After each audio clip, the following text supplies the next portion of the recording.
Hello, hello, hello. Hello, Call It Crew, and welcome to another episode of Short and Sweet. We have another episode about parenting, just the trials and tribulations, the things that come with it, and how it all shakes down. This all spurred a little bit because I sent a link to Jessica, and I couldn't believe this. The US Surgeon General had issued an advisory on parents' mental health. And to sum it all up, this is what they said. I don't know why it took them this long. According to the advisory, get this, 48% of parents say most days their stress is completely overwhelming compared to 26 of other adults without kids. 48% of parents say their stress most days is completely overwhelming. It's that to me, when I honestly read that, I thought that was horrifying. Well, yeah, because I think it's the overwhelming part. It's that over being overwhelmed is not good for anybody, right? You're under it. You don't have a chance to come up for air. You're completely submerged in whatever, it is. And in this case, it's stress, and it's stress specifically about parenting. It's stress about your kids. Um, were your parents stressed when you were growing up? Do you remember that? So stressed, Yeah. extremely stressful. But one thing that they're talking about in this article is not only like financial difficulties, those are conversations that I heard my parents having as I was growing up, but now there's also the social media issues with kids, which we've talked about this before, but that statistic just sounded insane. And what they're saying is that parents tend to focus on their kids' health and well-being, but there's also this sense of shame and guilt sometimes around being a struggling parent. So parents aren't typically talking about how much they're struggling. Right, because it's meant to look like it's no big deal. Sure. Yeah. Yeah. Yeah, yeah, yeah, yeah, That you yeah. got it all. Well, because yeah, there's this like movie like quality to Mm-hmm. parenting things that happen on social media, and you're thinking like, oh my gosh, if someone's making, a movie that's actually compelling about how to pack a lunch, then I'm fucking getting this wrong because I'm about to die while I pack this fucking lunch. Not packing any more lunches. I don't want to pack one more lunch. That's an imagined conversation. That's not a conversation I've had with myself. It's really funny that we are having this conversation because this weekend there was a point where Hayden said something. It bugged the crap out of me. And I was so lost in the moment. I had my instinct, my own instinct on how I should deal with it, right? But all it's crazy, and I actually talked about this in therapy, all of these voices in my head from all the social media doctors were like, you can't say that. That's projecting. Or you can't say this because it's this. And you can't. So I think what, and I told Matt, I said, I just need 5 minutes to like step away and gather my own thoughts. I think as parents now, what we get that was not happening before is so many cooks in the kitchen. Yeah. Everyone has an opinion on how we should parent. And it's not just coming from like our parents anymore. It's coming from all the experts that you can find in 2 seconds on your phone. You're not even looking for advice. And suddenly you're scrolling and it's like, this is why you shouldn't feed them this, or talk to them this way, or Yeah. mention this thing. And so I'm to the point where I'm overly advised Yeah. that there are days when I lose my own instinct on what, like, wait, I do know how, this is my kid. I do know in this moment what I should be saying and doing. But there's an over analyzing of our parenting now that was not happening.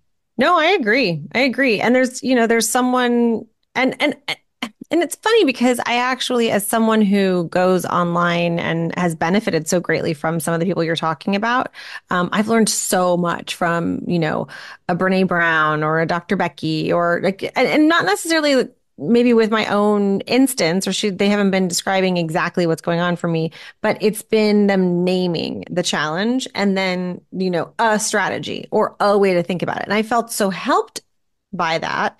At the same time, yeah, it's another voice in your head, which sort of makes me think that whenever things get overwhelming, right, which is I think what we're talking about in that 48%, that 48% feel that their stress Mm-hmm. is completely overwhelming. Whenever I feel overwhelmed, you hear me say this a lot. I love to hit the reset button and or I do like to take that 5 minute timeout and or I do like to check in with myself and get real simple. Where does it come from? That might tell me why I do it. And then what am I going to do about it? And what's my next best step? Yeah. And one of the things I saw this somewhere where someone said, what's your best shot at being honest? Just telling the truth. Yeah. So if in your moment as a parent, you're just telling the truth, I mean, I do think that kids can handle, they're so resilient.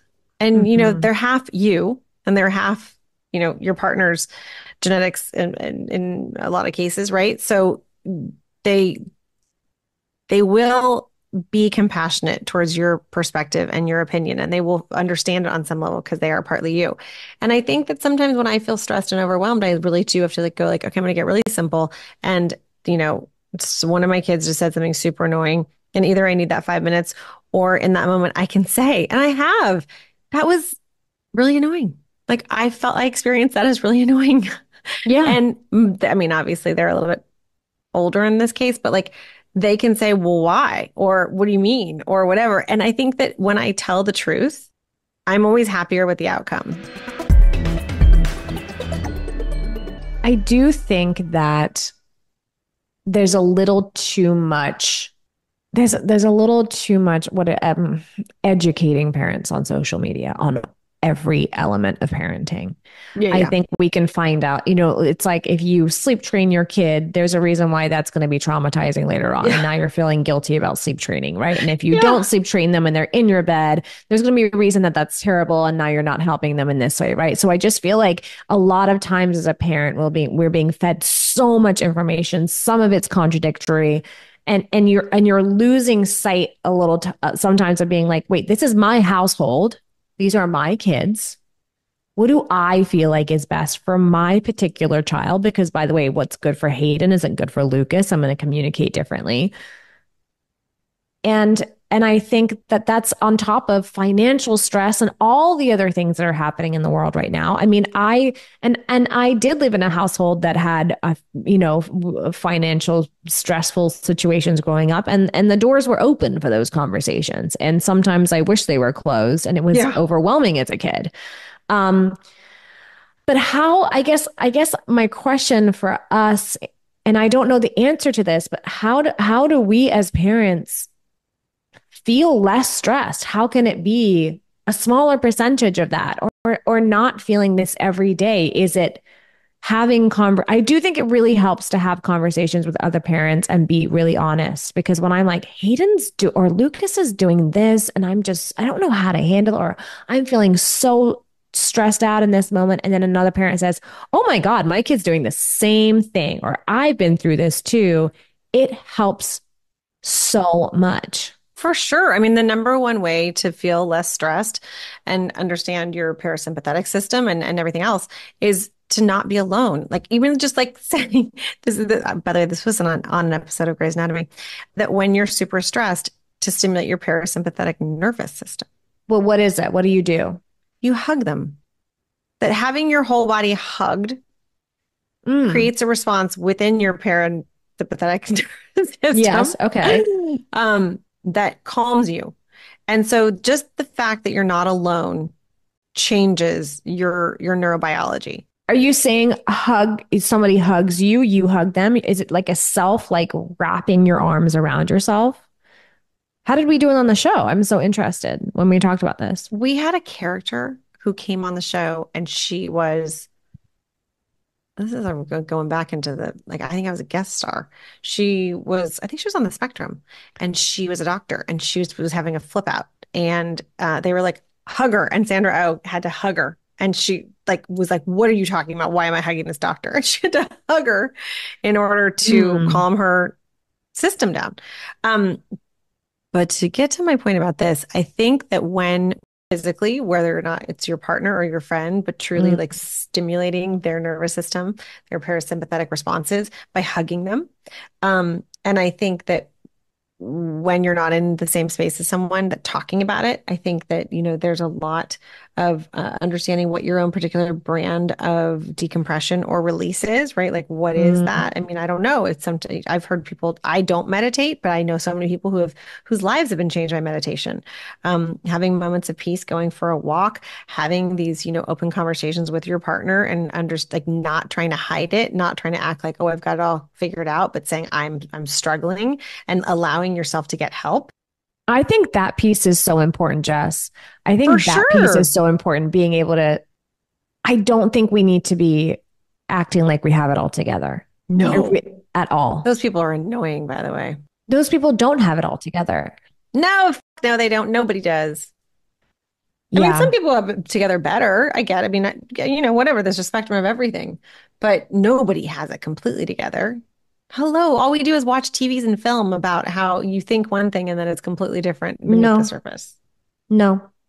Here's the other thing that needs to happen, and it's not going to happen by us talking about it, but maybe it will end up happening because we talk about it here and then other people talk about it somewhere else. And then we start to actually demand that it happen.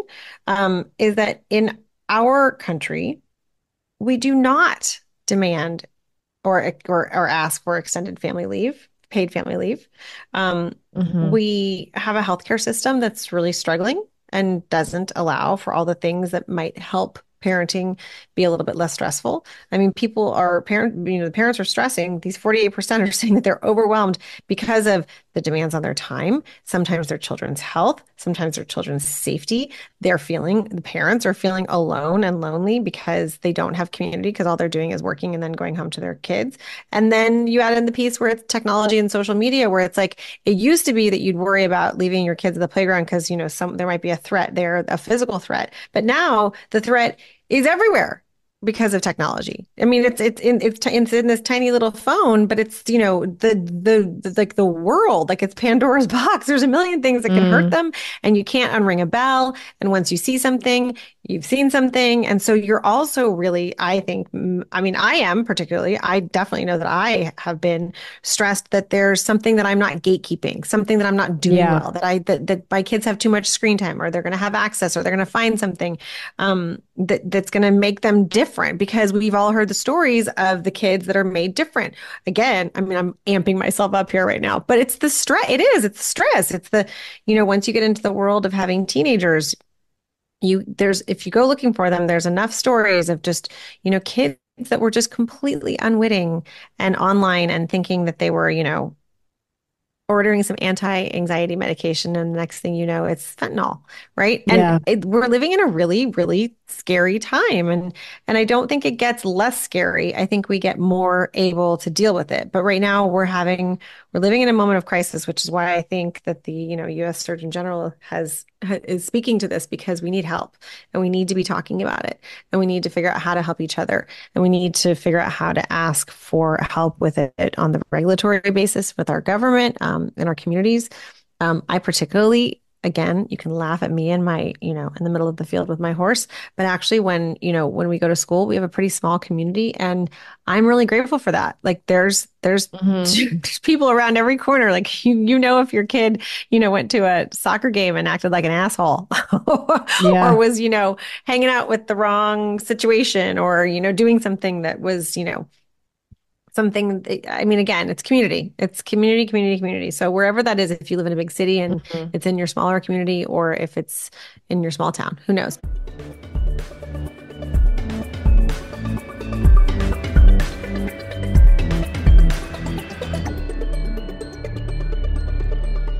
It's interesting because one of these statistics in here also says that 3 out of 4 parents are worried about their kid having anxiety or depression. And a lot of this comes from social media, right? There's this new sort of the thing called pledge, wait until eighth. Wait until the 8th. Yeah, wait until the 8th. And it's basically a pledge that you can make as a parent and you can send it to other parents. You can get a group together. And it's basically that your kid, your kid can get a phone that can make calls and texts and stuff, but they don't have access to social media until they're in 8th grade. The aim is to let their neurobiology catch up a little bit more. Yes. Like be able to understand like not as much sort of like the immediate responses to the liking or the hitting that dopamine hit that they get from, Yes. having access to the entire World Wide Web, which again seems just absolutely preposterous. Right. Which I imagine would be if you weren't thinking that they had the world in their pocket, you might be a little bit less stressed, right? Yeah, I think that, and I think that that might be a way if people are listening and wondering, like, God, the whole phone thing, and I have kids growing up. Maybe there's a way to get other parents together to have this conversation.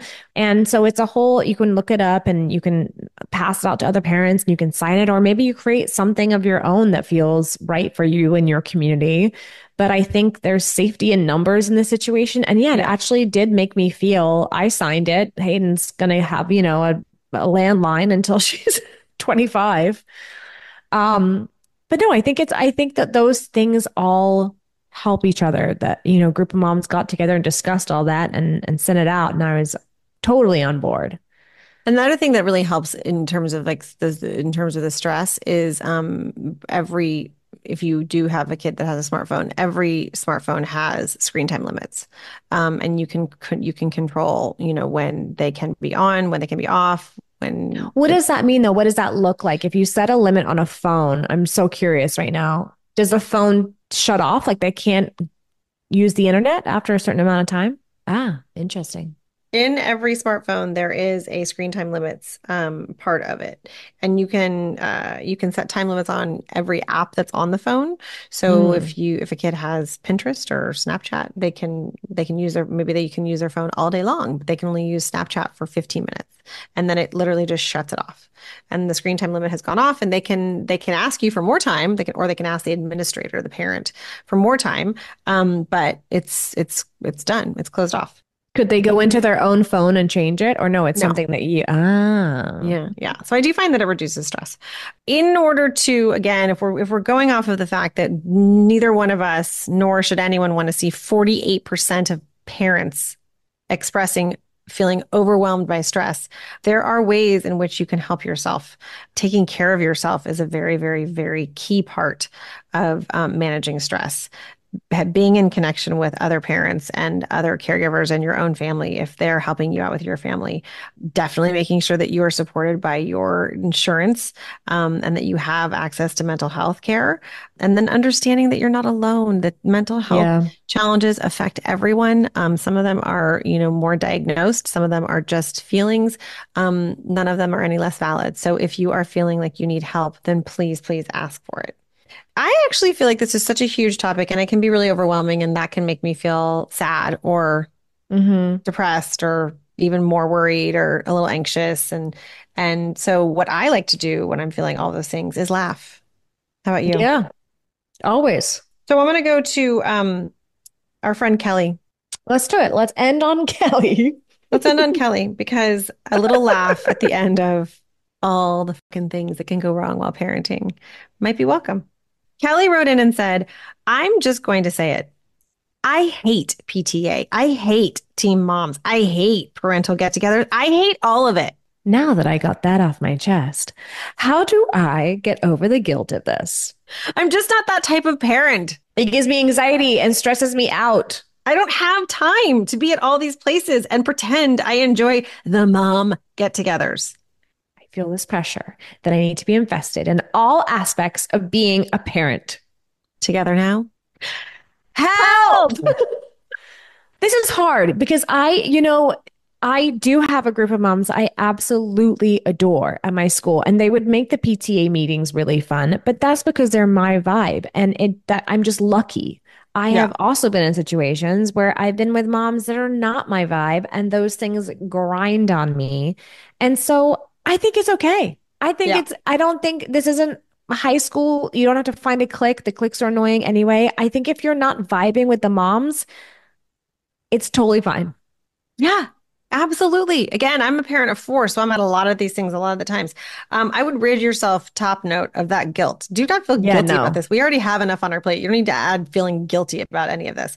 If you enjoy it, great. If it's your jam, great. If you don't, great. Like it's all fine. Your children are all gonna be who they are. And, I mean, I would say like if you really hate it, make yourself do something else, right? Like a drop off, identify one other person that looks like your jam and be like, hey, you want to grab a drink? You want to grab a coffee? You want to have a play date? You like something, right? Like I wouldn't sidestep it altogether because I think there's a lot of nourishment in that. But if you're not into the forced fun, No. And can I say I had I don't think it affects your kid. I mean, maybe some people will disagree with me, but I grew up with a mom that was never at any PTA meeting. There was no she didn't have time. There was same girl, nothing. same. She wasn't like making the cookies. She wasn't friends with the moms. No. I think she probably hated all the moms. She was not friends with anybody. She couldn't pick anyone out of a lineup. That was my mom. I had the best social life. It didn't affect me at all. I didn't care. It was totally fine. Yeah. I think when they're younger, it can only because it happened to me once where I just wasn't on top of it. And I think I'd had just another baby and another baby and another baby. And so I wasn't on my like front foot about play dates. And then all of a sudden Luke's best friend got a new best friend. And I was like, well, how'd that happen? And it was evidently play dates. Whatever. Mm. Scheduling I play do. dates. Yes, maybe when they're more little, but still, you know what? They have siblings. Oh yeah, for sure. That's the Those truth. your kiddos have Oh siblings, my gosh, Josie, I gotta get her out of the house. She'd much rather stay at home. Yeah, We're fun. yeah. So anyway, long story short, I get it, and it really doesn't matter, and don't feel guilty about it at No, and all. also guess what? We're all in it. We're all in it. So phone a friend and let's actually make a conscious choice to change this. Let's stop being so stressed. Let's just Hmm. let's let that go. Let that shit go. That's hard. I know. Do But you see how yeah. I'm trying to just turn that Listen around? though, yeah, no, but I think the intention is right. Yeah. Life is hard to begin with, and it's like, we got to shake some of this shit off that we can. Yeah. Anyway, this will be a conversation that will never stop because we're always all in the thick of it. No, and you know what I actually really do want to know, and I don't know if this sounds interesting to anyone. I'm just floating it out there. I know we have a lot of listeners that are in their teenage years. I would love to hear from you about your parents and how your parents can better manage their stress or their worry. I hear a lot from teenagers like, you're worried about things that are never going to happen. And I remember being a teenager and being like, that's never going to happen. And then it does. And you're like, oh, I guess it could. But I would love to hear from Yeah. you all. So please, teenagers, weigh in on this. Yeah, and I would love to hear from anybody, we didn't grow up with social media. We didn't have smartphones when Jess and I in high school, right? So I want to know, if you're in your 20s, even like looking back, or if you're a teen, what age do you think kids should have phones? I'm curious. Would you go back in time and say, like, God, I wish I kind of had been made to wait until X age? I'm very curious about people. Yeah, and they're out there giving their truth. All Yeah. right. A delight as always, even through the hard stuff. And we will call this the The end of end of the the episode. episode.